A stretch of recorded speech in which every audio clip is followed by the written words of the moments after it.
Hey everyone, it's Pastor Iggy here, and I'm here to share a story with you today. Last stop on Market Street.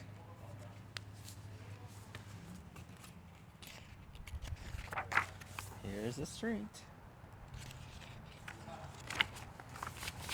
CJ pushed through the church doors, skipped down the steps. The outside air smelled like freedom, but it also smelled like rain, which freckled CJ's shirt and dripped down his nose. He ducked under his Nana's umbrella, saying, "How come we gotta wait for the bus in all this wet?" "Trees get thirsty too," his Nana told him. "Don't you see that big one drinking through a straw?" CJ looked for a long time, but never saw a straw. Do you see a straw? From the bus stop, he watched water pool on flower petals, watched rain patter against the windshield of a nearby car. His friend Colby climbed in, gave CJ a wave, and drove off with his dad. "Nana, how come we don't got a car?" "Boy, what do we need a car for? We got a bus that breathes fire, and old Mr. Dennis who always has a trick for you." The bus creaked to a stop in front of them. It sighed and sagged, and the doors swung open. "What's that I see?" Mr. Dennis asked. He pulled a coin from behind CJ's ear, placed it in his palm.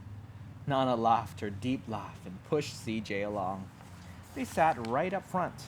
The man across the way was tuning a guitar. An old woman with curlers had butterflies in a jar. Nana gave everyone a great big smile and a "good afternoon." She made sure CJ did the same. The bus lurched forward and stopped, lurched forward and stopped. Nana hummed as she knit. "How come we always gotta go here after church?" CJ said. "Miguel and Kobe never have to go nowhere." "I feel sorry for those boys," she told him.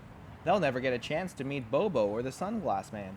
And I hear Trixie got herself a brand new hat."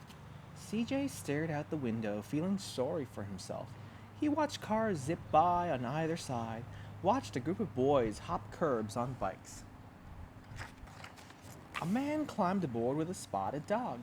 CJ gave up his seat. "How come that man can't see?" "Boy, what do you know about seeing?" Nana told him. "Some people watch the world with their ears." "That's a fact. Their noses too," the man said, sniffing at the air. "That's a mighty fine perfume you're wearing today, ma'am." Nana squeezed the man's hand and laughed her deep laugh. Two older boys got on next. CJ watched as they moved on by and stood in back. "Sure wish I had one of those," he said. Nana set down her knitting. "What for? You got the real live thing sitting across from you. Why don't you ask the man if he'll play us a song?" CJ didn't have to. The guitar player was already plucking strings and beginning to sing. "To feel the magic of music," the blind man whispered, "I like to close my eyes." Nana closed hers too. So did CJ and the spotted dog. And in the darkness, the rhythm lifted CJ out of the bus, out of the busy city. He saw sunset colors swirling over crashing waves, saw a family of hawks slicing through the sky, saw the old woman's butterflies dancing free in the light of the moon. CJ's chest grew full and he was lost in the sound, and the sound gave him the feeling of magic. That is beautiful. The song ended and CJ opened his eyes. Everyone on the bus clapped, even the boys in back. Nana glanced at the coin in CJ's palm. CJ dropped it in the man's hat. "Last stop on Market Street," Mr. Dennis called. CJ looked around as he stepped off the bus. Crumbling sidewalks and broken down doors, graffiti tagged windows and boarded up stores. He reached for his Nana's hand. "How come it's always so dirty over here?" She smiled and pointed to the sky. "Sometimes when you're surrounded by dirt, CJ, you're a better witness for what's beautiful."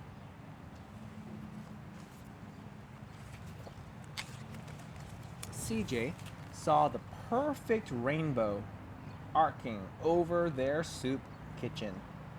He wondered how his Nana always found beautiful where he never even thought to look. He looked all around them again, at the bus rounding the corner out of sight, and the broken street lamps still lit up bright, and the stray cat shadows moving across the wall.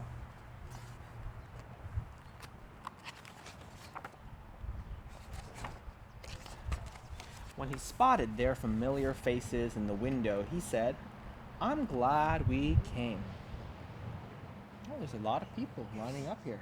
And a dog, too. He thought his Nana might laugh, her deep laugh, but she didn't. She patted him on the head and told him, "Me too, CJ. Now, come on." Oh, they're having a meal all together. That is the story of Last Stop on Market Street by Matt De La Pena and Christian Robinson. You know what? The cover, if you look at the back, is a bus. Last Stop on Market Street. It breathes fire.